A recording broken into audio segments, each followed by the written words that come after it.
तर मित्रांनो, आज सकाळी आम्ही उठलो आणि आज जाणार होतो आम्ही शेतामध्ये. आता तुम्ही म्हणाल की हेल्मेट घालून शेतामध्ये कोण जातं, पण आम्ही दुसऱ्या गावातल्या शेतामध्ये जाणार होतो. रविदादाने ऐश्वर्याला सांगितलं होतं की त्यांचा वाटाणा तोडतायत आणि तो वाटाणा तोडण्यासाठी मदत म्हणून आम्हाला त्याने बोलवलं होतं. तर आम्हाला पण आज वेळ होता, डेकोरेशनच्या ऑर्डर नव्हत्या, त्यामुळे आम्ही म्हणलं की आज आपल्याला वेळ आहे तर चला जाऊया आपण आणि रविदादाला थोडीशी मदत करूया.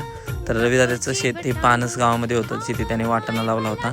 त्या वावरामध्ये वाटाणा कमी आणि इतर गवतच जास्त दिसत होतं.